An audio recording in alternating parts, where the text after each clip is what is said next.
Welcome to the Real Estate Fight Club, a podcast for agents where you'll witness a battle of opinions about topics affecting your real estate business. Now, always in your corner, here are your hosts, Jen Mertland and Monica Weekly.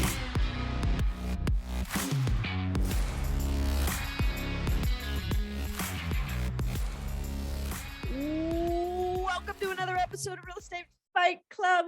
What is up, my fine friend, Jen Mertland? Well, hello, Monica. Well, hello. I'm coming at you from Colombia. I was going to say, I see you're traveling the world again. Why not? Hey, listen, I don't know if most of our listeners understand the really incredible feat that you've been able to prove can happen, which is, be a traveling realtor with a viable business still going on while you're traveling. You did that for a year, right? We did. And we were actually that year, we were still in the top 1.5% of real estate agents in the country with me and Alan. That's it. All you do is do what you're supposed to do every day, no matter where you are. It can still happen. Well, and I like to travel because we're doing Teams 2.0, which we've done a lot of videos on, but like we have a team in Portugal getting ready to set one up in Panama and working on setting one up here in Colombia. So I don't even speak Spanish. I need to practice though. I should speak Spanish and maybe I know 2 words in Portuguese. So that's good. Poquito, isn't that a little bit in Spanish or something? That's all I know. Yeah. All right, guys. Well, I'm glad you're with us today. We appreciate you listening, tuning in, all the things. And today, Jen and I are going to duke it out over this.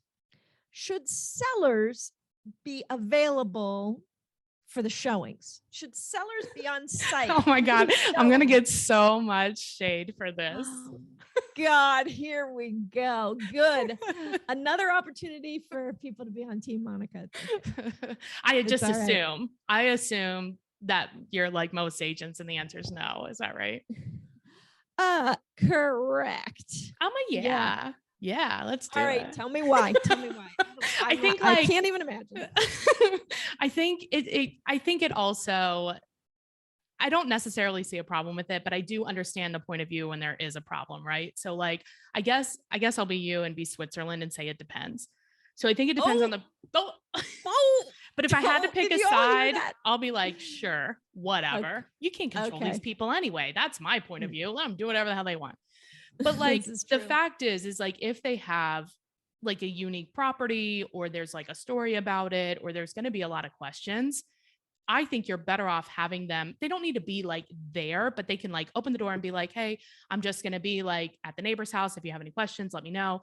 That way and then because we're calling the agents ahead of time, we're going to warn them, right? Like, so that they know like, hey, the seller is going to let you in, but they're going to walk out if you have any questions, because sometimes houses require a conversation, correct? I don't know. I mean, millions of houses are sold all the time without a conversation between the buyer and seller. Yeah. So like, if it's not a house that requires a conversation, then I think it could be more of a detriment, but I don't know. I mean, I don't know. I think in some cases it hurts, but I don't think it hurts as much as other people think. I don't know. Tell me what you think. Let's talk through it. Well, if we could go on the assumption that buyers and sellers in this scenario are of sound mind and are normal human beings. What is normal? I don't know, but Lord. It's not what sellers and buyers are. If we knew that there would be an appropriate amount of sharing, an appropriate amount of explanation, an appropriate amount of commitments, then, that would be safe. But we know that's not true. And people could read social cues. Right. Exactly. Your buyers are not themselves when they're walking around with the seller standing there. You can hardly concentrate on, are they watching me? What are they doing? You're not really absorbing the house. You're not getting a sense of it. Look, we tell people to take their photos down off the wall because you want to present a blank, palette. The next level of that is actually the human being standing in the freaking room. But take it down. Hey there, you liking this video? Go ahead and hit subscribe so you get all the latest videos. But if Take you it do down. like a lot of unique properties, like especially if you have like a lot of older properties that are maybe built in like the 1800s or early 1900s, there may be a conversation, or specialized properties or something like that. I don't think they should follow them around. I don't think they should give them a tour. But I think the other side of this is a lot of agents aren't doing like buyer consults, so they don't even know their buyer. And I think that's why they also don't want the seller to be there, because they're like, well, I don't know what this buyer is looking for, because What are we'll they asking call for? the agents ahead of time and be like, hey, there's some unique features about this house. Tell me what your buyer is looking for so I can point out some features that they may like, because you've never been in the house before. So how would you Right. know? So let me help you. And they're like, well, I don't know what they're looking for. And I'm like, you're dumb. Well, hey, I believe there's a way to solve this, because you're right. There are some houses that require additional explanation. But the way you Okay. solve that is either the seller does a nice explanation video or writes a very extensive paragraph about that particular aspect of the home, that the listing agent prepares the Agree. home appropriately. And if there's an explanation needed, then that needs to be I worked agree. out what's And the best. we've even tried that, and the sellers like don't want to be on it. I'm like, okay, well, I'll do a video of the house and then you just be the voice. And like, they don't want to be Yeah. on it. And then I'm like, you know what? We should have a hologram. Like, oh, the seller. There you go. Like, you know, when That's you go into a museum and you have Yes. like the Yeah, the headset headsets and that it's like follow you tells you around. where to go. Yes. Yes. We should do something like that. I mean, or I See? like the hologram idea, because then it could be the seller and the seller could tell them the things that we're not allowed to tell them. Aha. There you Boom. go. That's why you want to do this. I'm figuring it out right now. No, I just think it's, that the risks outweigh the reward for that. For sure. Is Disagree. there a reward? Is there a possibility of good information helping to sell the house? You and I, actually, I'm very surprised at this with you, because you and I both kind of agree, like the buyer's going to like the house, the buyer's not going to like the house. I mean, There's just not a whole right. lot. Let them see it. If they're intrigued and they want to know, what is that, moving shelf door thing, like, Right. okay, then we'll tell the story. But they don't like the house, I don't give a shit what's going on behind that shelving It's unit. true. Yeah. I mean, that is true. And that's why I said, I think it does depend on who the seller, the buyer, and the type of house, right? If it's a cookie cutter house and everything is like kind of normal, like everything else, then there's really not a lot of explanation required, right? But like, Right. also, I know that, man, sometimes these buyers and sellers, they're just going to do what they want anyway. So does it even matter? No, No, it doesn't matter. You know what I think gave a up. seller Apathetic, I think they call it. I'm over That's it. right. You've thrown in the towel. A seller explanation, or hey, this is what we love most about the house, or hey, you're gonna love the sunrise in the morning of the Ugh, and the deer. I think what that does more than anything is take a house from a 9 to a 10 or an 8 to a 9. It nowhere takes a house from a 3 to a 10. Like none of that shit does. I don't know, because I think Come if you on. have like a very, very, very unique property that requires a story, it could. And if you have a specific buyer that's like you, what do they call you? I forget. Not a driver, but like the eyes. Amiable. The Oh, amiable. amiables. People person. People person. Oh my God, I love everyone. So I think it could pull you and buyers like you into the story of the house to fall in love with it. But like, I agree with you that it's not going to take some cookie cutter home from a 3 to a 10. Like that doesn't really pass the logic test. Right. I don't know. All right. Let's take a break, moment. shall Okay. we? All right. Yes. Let's hear a word from our favorite partners. And when we return, we'll have the final punches. Are you ready to grow? Maybe ready to start a team, or at least hire out some leverage? Well, let's get your foundation checked. Go to mygrowthscore.com and take a free business assessment. Now, this assessment was designed and created by my coach, Coach John Kitchens. It helps you discover which of the 8 growth factors could be holding your business back.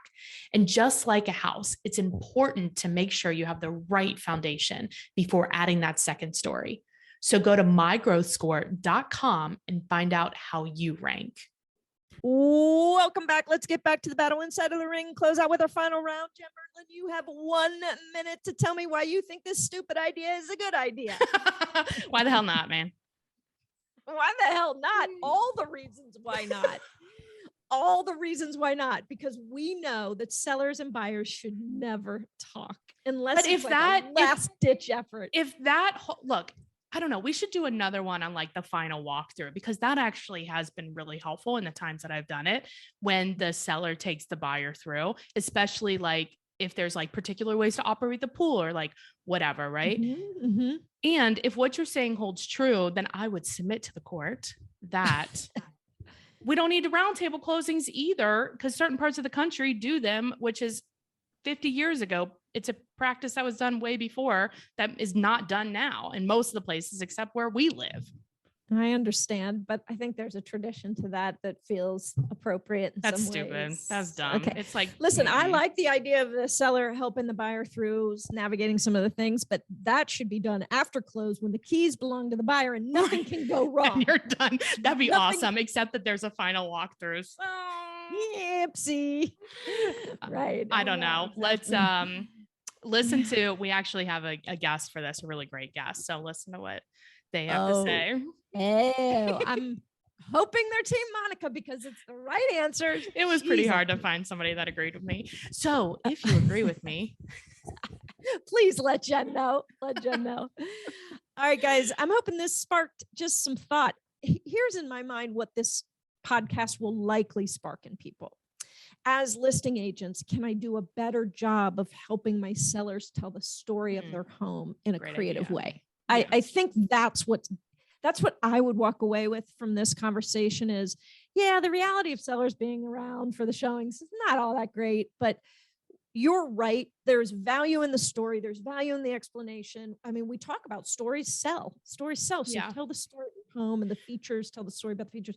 So can listing agents elevate that experience in some other ways besides the sellers opening the door? well, what I yeah, would because take if you can do a video, either where they're on it verbally or they're on it face to face, you can actually Mhm. then throw it on your YouTube page, and they get a lot of views. We get a lot of views from Mhm. those. And if you Yeah, have yeah. if you're dealing with a lot of out of state people, they really love it. So you Yeah. know. Oh, I can imagine. Yeah. Mhm. In depth. Okay. All right, guys. I think that's going to have to be the end of today's battle. If you enjoyed this episode, please do us a favor. And you know all the things. Subscribe to the podcast, go to the internet, the interweb, Interwebs. and go to Instagram, Facebook, TikTok, all the things. Yes. Right, and- Jen? Yes. And Monica and us. I are looking for some of you to work with us. So if you have an Yes. interest in that, give me a call or a text at 513-400-1691. All right, Monica, have a lovely See you day. next time, Jen. Bye-bye. Bye.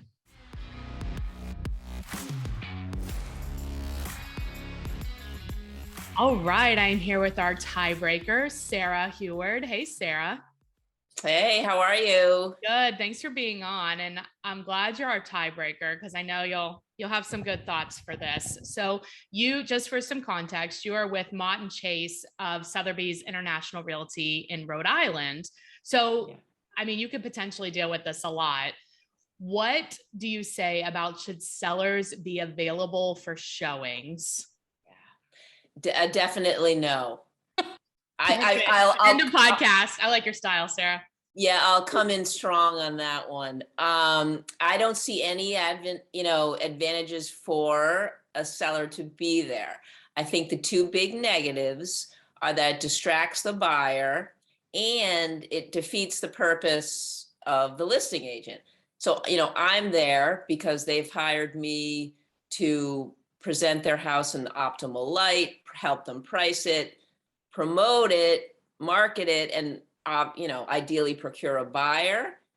Having the seller there isn't going to bring any value to the table for the buyer. I think sellers would love it because you can go down sentimental circle and Right. highlight the points of the house that you love. But it becomes awkward for the buyer because ideally the buyer's in there and the house is prepared in a way with staging and decluttering that they can envision themselves there.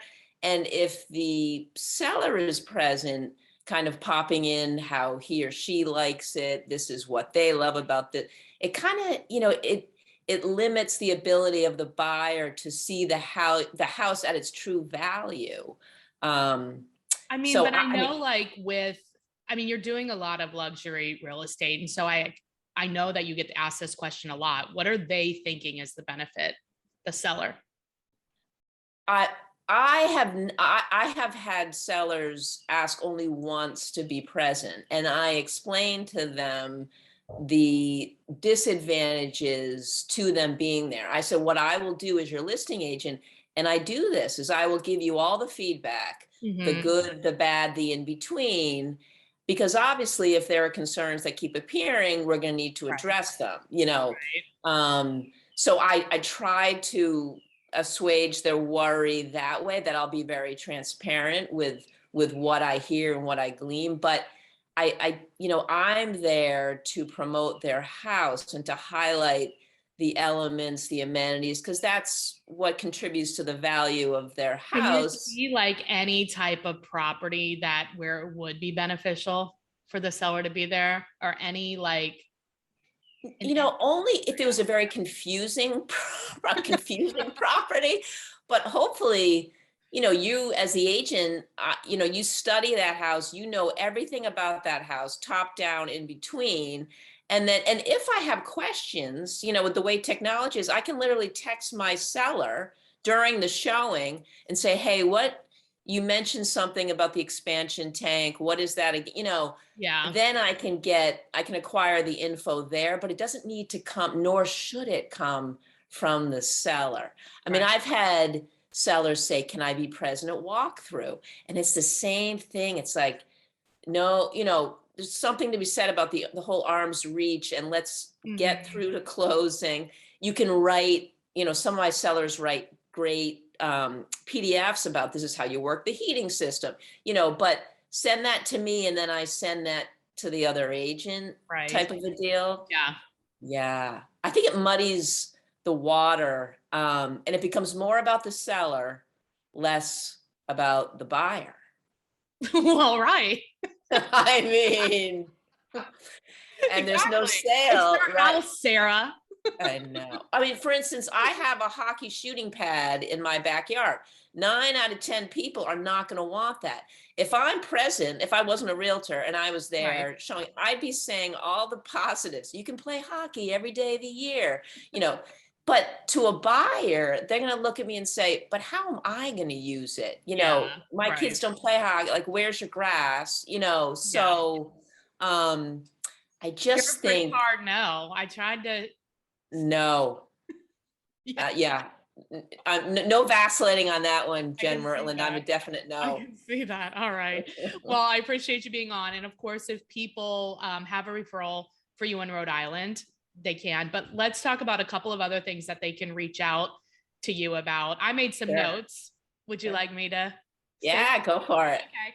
So I think one thing that people can reach out to you about is you were battling some pretty strong health issues, yet you were able to overcome that. So I think if some people are dealing with that now, that would be, you're on the kind of the other side. They could talk to you about that. Absolutely. I know you have the term Huard hustle that your clients said. So that's all about exceeding their expectations and what you do. Yes. Happy to talk to people about that. Absolutely. And then the last thing I wrote is a lot of people try doing like the small business interviews, but you've been doing it for a very long time and you do it very successfully. So kind of your keys to success on that. Maybe that should be a new video. Oh yeah, let's do it. I love it. So if they do want to reach out, what is the best way? Sure. So I have a website, sarahhuard.com, or they can find me on Instagram, sarahhuard.realestate. And Huard is spelled Huard. You've got it. And it's Sarah with an H. Yes, SarahHuard. Yeah. Awesome. Well, thanks, Sarah. I appreciate you being on. Oh, I love being on. I love your show. Thank you. Bye.